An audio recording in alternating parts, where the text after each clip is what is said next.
Hey, hope you're having an amazing day. Cutie's Creations here with another message on restitution. So we had talked about the $2.9 million for every woman and child, man, woman, and child that were African American. Our criminal justice system, that's where our focus has been for the last 7 or 8 videos, and then we had spoke on education and healthcare. We're going to get to financial literacy, and but we really were bearing down on the laws and everything, and each part has its own center, if you will, where we'll talk about what the past was, what's presently going on, and where we want to go with the future. But there's so many parts of judicial reform. We're just focusing on the past and the present, and then we're going to get to more of the laws and how they were crafted and everything.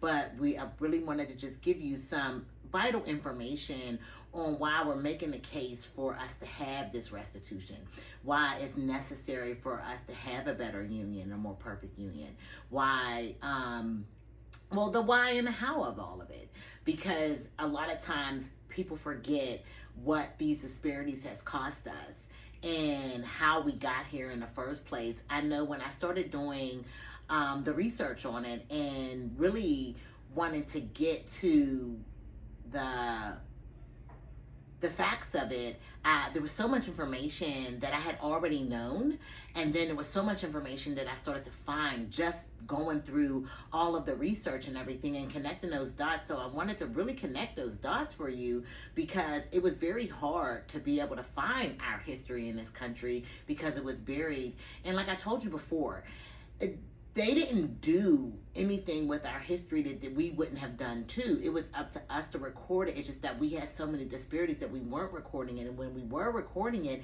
it wasn't allowed in books and things of that nature. Or we didn't have editors and publishing companies and all these things. And now that we have multimedia, this stuff is more well known, but no one has connected the dots to see just how much the disparity has affected us, how poverty has affected us, how our healthcare has affected us, how all these little faces that I'm fighting for now for Black people has affected us, and how we arrived at this moment.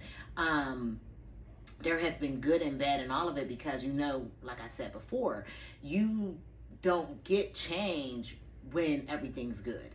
You don't get a lotus flower out of nothing but sewage in all of the grit of our country, all of the good and the bad. And most of it has been bad, but there has been so many strides in medicine, strides in law, strides in all these areas that we're fighting for. But we want to make sure that they stick. We want to make sure that we're going towards our perfect union with us in mind, as well as the rest of our country. The laws that have been created has affected everyone.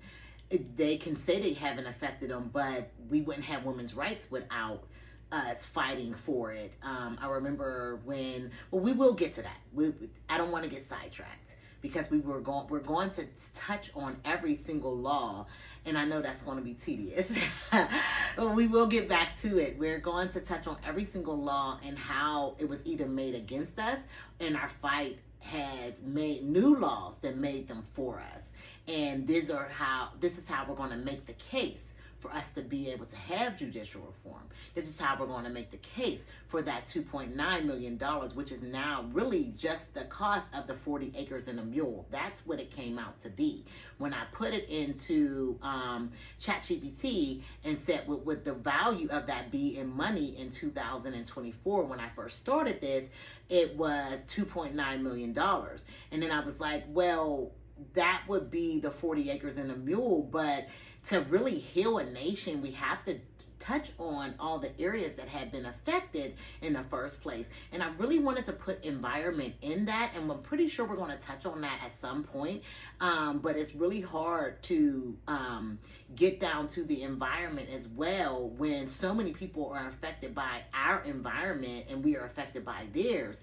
So we'll touch on that quite a bit, but the environmental laws have been hazardous to us too, but they have also affected others. So I don't want it to be where we take the focus off of African Americans and start putting it back on the collective, although this will help the collective, but we want it to be where we balance the scales for us before we start doing things for others, because we have already given enough. That's my whole point of this, is that we've already given enough and we have to start moving in a whole nother direction.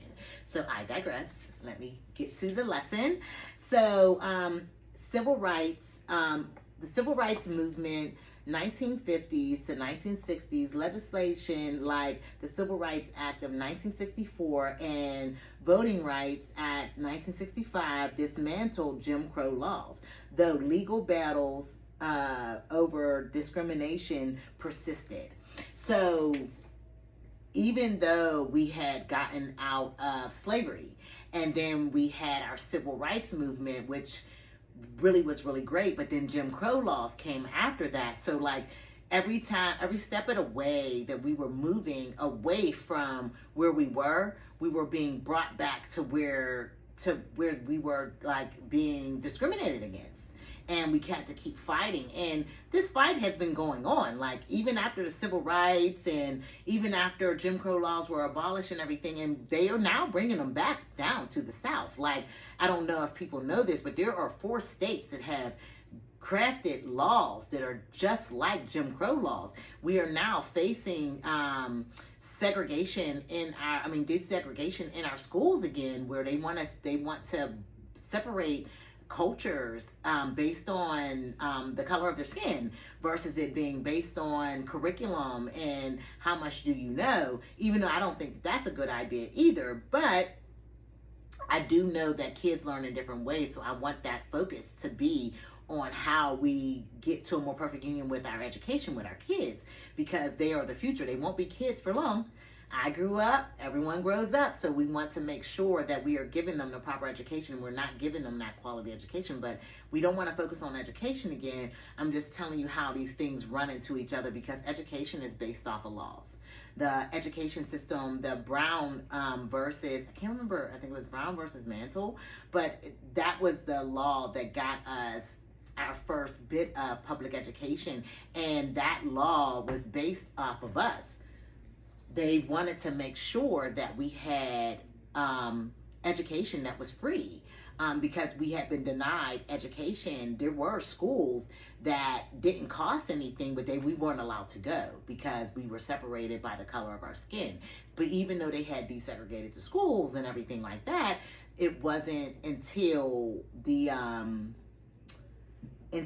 got that court ruling from the Supreme Court that we were able to do those things. So you see how these things run into each other.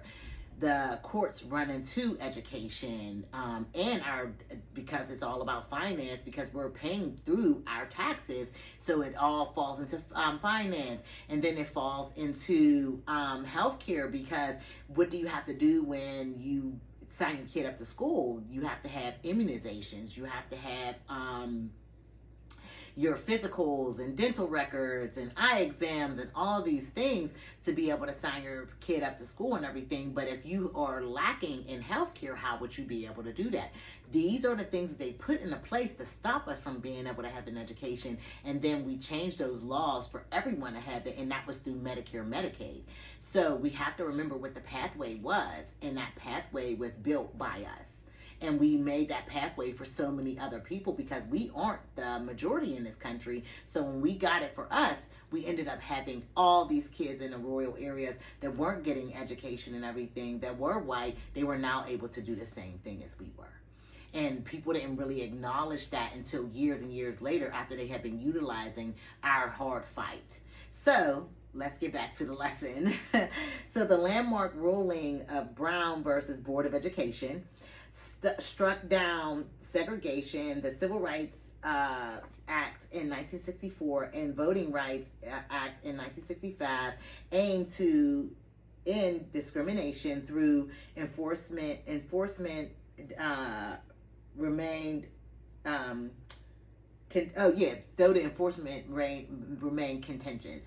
So when we started getting these rights to be able to have schools, to have education, to be able to vote and everything, every step of the way was blocked off. So let's talk about voting rights. Well, they gave the men rights to vote first, and then they gave the women rights after the women's suffrage movement. But even then, they started making up ways for them to block us from voting. They made up where the police would be called if you came in to vote. So a lot of people were scared to go and vote.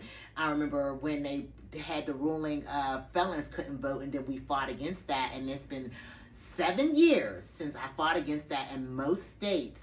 I think there's like 10 states now that still won't allow felons to be able to vote when they come out of prison. But most of the states where we are, we fought for it, and we won to be able to have the right to vote when you're a felon, because you can still take my tax money once I started working if I'm a felon, but I can't vote. That's not fair. And if you're saying that the judicial system is to rehabilitate, then once I serve my time, I should be able to get all my rights back. And this is some of the things that were put into place to make sure that we weren't able to take our power back. And in that time, we were doing all these things for other races that were benefiting from us being able to have the right to vote, for us being able to have the right to work, be able to have the right to education, be able to have the right to health care. All of these things that we have fought so long for, everyone was able to get it. So when you hear words like minorities, and they've thrown in white women, and they've thrown in Asians and Latinos and all these other nationalities that encompass us, yes, we are about the collective and everything until it comes down to death. Until it comes down to the discrimination, then we stand alone. And we have to fight these battles on our own. But when we win them, everybody gets a piece of the pie. And all we want is fairness. We want fairness for everyone, not just some. And we haven't seen that. And as we go down this pike of trying to get our fairness and make sure that people are aware of what our contribution is, we've been shut down. And that's not what justice is about. Justice has always been about Lady Justice holding those scales and having them balanced. And it has been an imbalance for so long that even we don't acknowledge that. So I want to thank you for your time and your energy.